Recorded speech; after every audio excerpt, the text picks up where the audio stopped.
Que le Seigneur vous bénisse, que le Seigneur vous bénisse. Ici, il y a quelque chose qui brille dans mon cœur. Nous voulons partager ensemble, avec l'Assemblée de Dieu, à ce qui concerne le Saint-Esprit.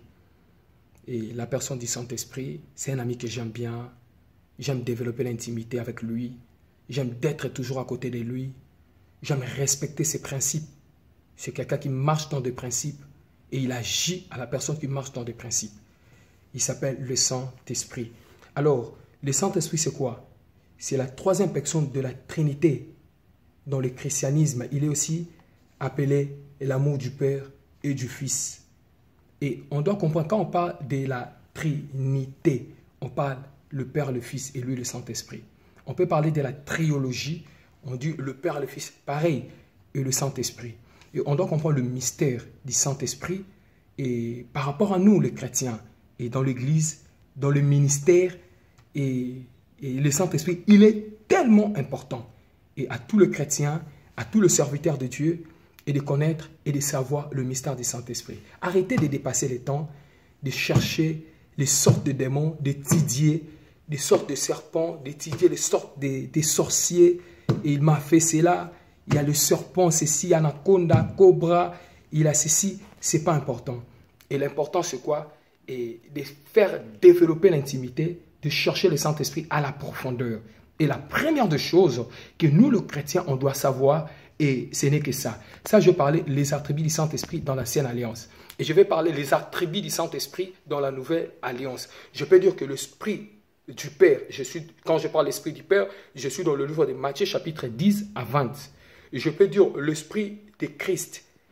Quand je parle de l'Esprit de Christ, je suis dans le livre de Romains 8 à 9.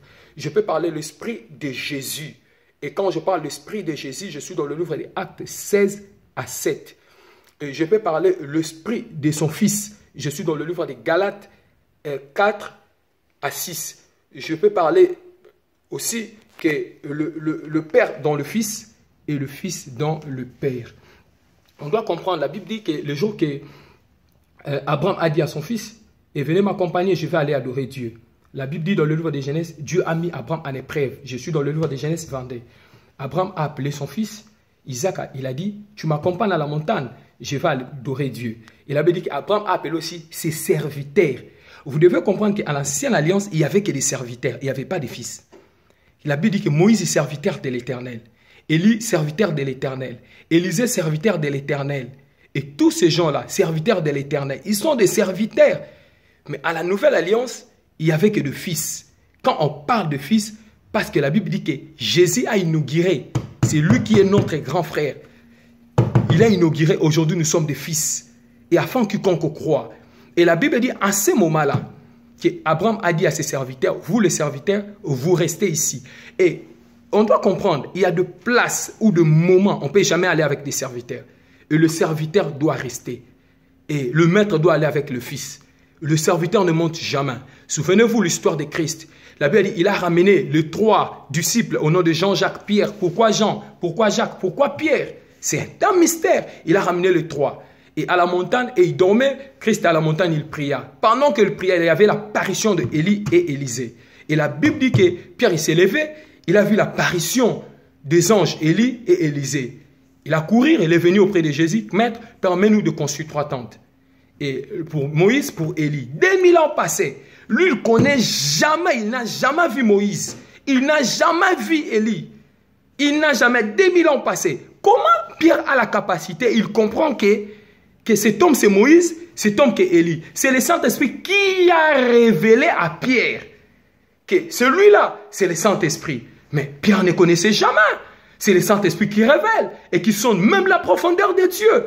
Et nous les chrétiens, on doit comprendre que le Saint-Esprit sonde même la profondeur de Dieu. Et le Saint-Esprit enseigne toutes choses, sauf rien. Et c'est de développer l'intimité avec le Saint-Esprit. Et je peux expliquer ici les 3 étapes dans la vie du Saint-Esprit. Et les 3 étapes dans la vie du Saint-Esprit. Et je peux parler, être rempli du Saint-Esprit, être loin du Saint-Esprit, être débordé du Saint-Esprit. Comme le Saint-Esprit en nous, et le Saint-Esprit sur nous, et le Saint-Esprit avec nous. Et les 3 choses, comme la composition de l'homme. Dans la composition de l'homme, on peut avoir le corps, l'âme et l'esprit. Et c'est pareil.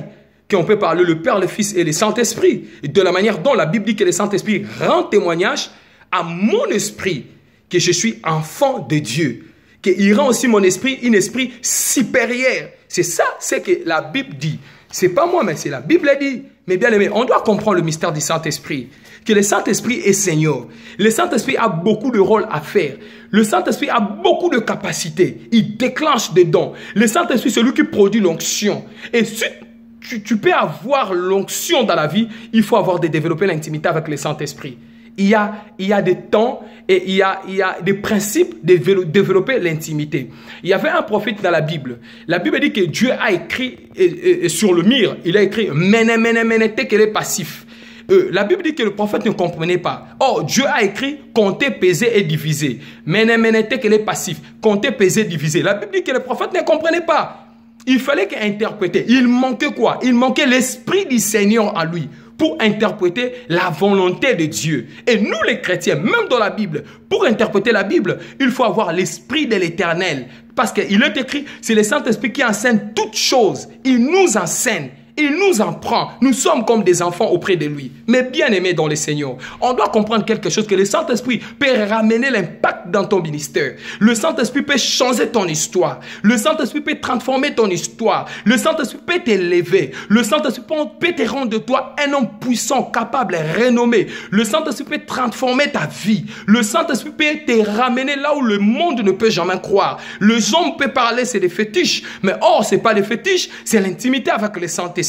Mais bien aimé, arrêtez de couper, c'est pas important, mais essayez de développer l'intimité dans la prière, essayez de développer l'amour, la fraternité avec le Saint-Esprit, essayez de développer la confiance avec le Saint-Esprit, marchez dans la crainte de l'Éternel, marchez dans la sanctification, prêchez l'évangile, et c'est ça que le Saint-Esprit veut. La Bible dit que la première jour que Pierre a prêché, il y avait 3000 convertis. Dans le livre de l'Acte des Apôtres, chapitre 2, la Bible dit que Pierre, le jour de la Pentecôte, ils étaient tous ensemble dans le même lieu. Ils viennent du ciel, un bruit.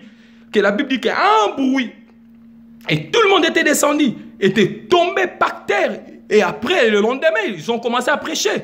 Que Étienne a dit, la plus grande commandement de l'Éternel, aimer son prochain. Le scribe et les pharisiens, ils ont dit quoi? Il a violé la loi de Moïse. Dans l'Acte chapitre 2, il n'a pas violé la loi de Moïse, mais il disait la vérité. La plus grande commandement, aimer son prochain. C'est poussé par le Saint-Esprit. Mais bien aimé, on doit pousser par l'Esprit pour faire des choses extraordinaires. Arrêtez de pousser par les hommes, par les fidèles, mais poussez par le Saint-Esprit. Tous les hommes de Dieu, poussés par des hommes, et c'est pas bon. Ce sont des paroles inutiles. Mais tous les hommes de Dieu qui est poussé par le Saint-Esprit, ils faisaient des choses, mais bien aimé, extraordinaire pour impacter le monde visible et dans le monde invisible. Et on doit comprendre le mystère du Saint-Esprit. Le chrétien doit aimer le Saint-Esprit. Arrêtez de couper, arrêtez de chasser les démons, arrêtez d'étudier de sortes de démons, de sortes de sorciers. Arrêtez de faire n'importe quoi. Je connais tel démon, je connais tel mystère. Mais bien aimé, prends son temps à étudier le mystère du Saint-Esprit. Nous sommes au temps de l'Esprit. Nous ne sommes pas au temps de qui que ce soit. La Bible dit que Moïse a dit à Dieu, fais-moi voir ta gloire. La Bible dit que Dieu a caché Moïse derrière le rocher. En ce moment que Moïse avait vu le dos du Seigneur, la Bible dit qu'il a commencé à écrire les 5 livres en Pentateuque. Il a parlé les 5 ministères. Il a annoncé les 5 ministères avant. C'était Moïse. Il a écrit les 5 livres en Pentateuque. Il a annoncé les 5 ministères. Donc pour te dire que mes bien-aimés, on doit étudier le mystère, la profondeur du Saint-Esprit, parce que nous sommes au temps de l'Esprit. Nous ne sommes pas au temps de couper. Nous ne sommes pas au temps de combat spirituel. Nous ne sommes pas au temps de faire de sorciers, des races de vipères, des races de sorciers et des races de démons, d'aller chercher qui m'a bloqué ma vie, qui m'a lié, le sort de mari de nuit, le sort des femmes de nuit. C'est pas important d'étudier le sort des femmes de nuit, les chrétiens, nous les hommes de Dieu. Arrêtez d'étudier, de faire enseigner l'église, de sorte de mari de nuit, des femmes de nuit, des serpents.